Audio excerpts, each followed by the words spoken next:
to talk on a topic which is which martial arts is the best. To be honest, the question to me is really irrelevant, and it's not a naive question, but it's a question that can easily be answered with common sense, and that is, what's the purpose of you doing martial arts for? What is your purpose of learning martial arts? Why are you doing martial arts? And that should determine the answer to the question. Are you doing it because you want to do a sport and be competitive?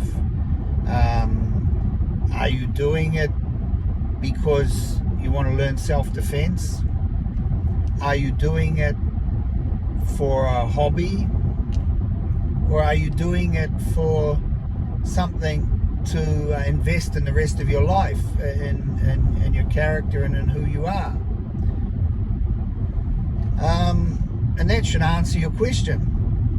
Most karate styles today, well, let's go back. All martial arts originated from the same place. Some say India, but in actual fact, 4,600 years ago, a yellow emperor named Huang Dai first developed martial arts to teach his army. So the first purpose of the original martial arts that's documented states that it was for the purpose of teaching the general's army. Then it disappeared for 1,000 years and reappeared in the year 525 AD by an Indian monk named Rama Taishi, who was traveling from India across China, and he started teaching in the Shaolin Temple. At that point, martial arts became not just a form of self-defense, but a way of life, a way to enhance your health and things like that. So the first thing we got to think of is, okay, originally it was all there as a self-defense, as a purpose to teach a military. Over many years, the martial arts expanded and broke up into different factions, and you ended up with jiu-jitsu, you ended up with judo, you ended up with karate, kung fu, taekwondo, all these different martial arts. But history tells us they're all from the same place. So regardless of what martial art you're learning from the same foundation. For me, for my style, the competitiveness in tournament fighting is just a part of the system. The main purpose of my system is to produce teachers and pass on knowledge of a lifestyle, something that you're going to do for the rest of your life, that you're going to be part of at least. Whether you're still training or not, you're part of that family. So whereas a lot of sports and fighting, kickboxing and things like that, you can only do it for a short period of your life, and then it's time to retire.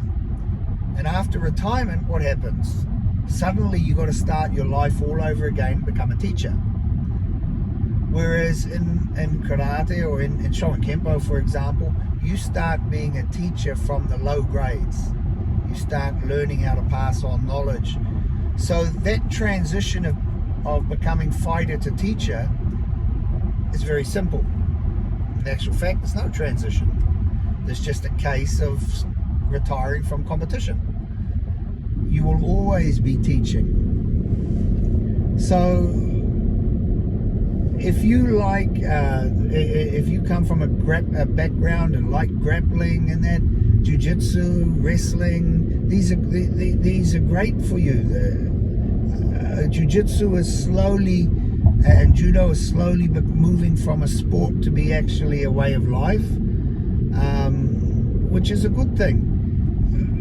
Boxing, many great fighters, when they retire, they can't pass on knowledge because they've never, when they were younger, they were training just to be a fighter. they weren't being trained. There was no format put in place to become a teacher. So the transition from becoming a great fighter to a great teacher in boxing is very, very hard. Well, that's my opinion. So to ask again, which is the best martial arts, if you're looking for something to do for the rest of your life, then you need to find a system that's based on passing on knowledge, a system that's based on producing teachers and on a family basis, you know, on an organization with a strong foundation. If you're looking at doing something short term because you want to try fighting and competing, you can learn kickboxing, boxing, and things like that. If you're looking for going through grades and still being competitive and that, you can do jiu-jitsu. If you're looking for self-defense, you need to, in my opinion, you need to concentrate on a stand-up form of martial arts, because going to the ground and self-defense is a last resort. However, you need to understand what happens when someone takes you to the ground. The difference is when you go to the ground in self-defense, you can bite, you can poke the eyes, you can grab, you can scratch, you can do anything you want. So you need to remember this. You need to remember that fact when you're learning self-defense. A lot of the things that are taught in submissions wouldn't work when someone's biting your tricep or your bicep or that. So the first line of defense and self-defense is being smart. Second line of defense is being able to read body language. Third line of defense is having an understanding of people's emotion and that, and how to what they call disengage. So tensions don't rise. Some are going to say, yeah, but Sifu, when you were young, you never ever disengaged. That's a fact. Where I grew up, the way I was, I had a problem controlling my temper when someone had ignited it. And but as I've got older, I've realized, you know, that those things I did in those days were stupid and dangerous. And I'm lucky I'm here today. I'm one of the lucky ones. So my advice to you, if you're asking the question, which martial arts is better for you, then you haven't yet decided on why you're learning martial arts or why you want to learn martial arts. So that should be your first question. From that point, you decide which art you're going to learn. Now people are saying, which is the best art? Is jiu-jitsu better than karate? Is karate better than boxing? Is boxing better than wrestling? Every art has something in it that is valuable to you. It's a bit like water. Water has minerals in it, all different little minerals, but each of those minerals has value to you. So it's what you take. It's a bit like taking your supplements. It's what supplements you're going to take from your breakfast or from your food that's going to decide which is better for you.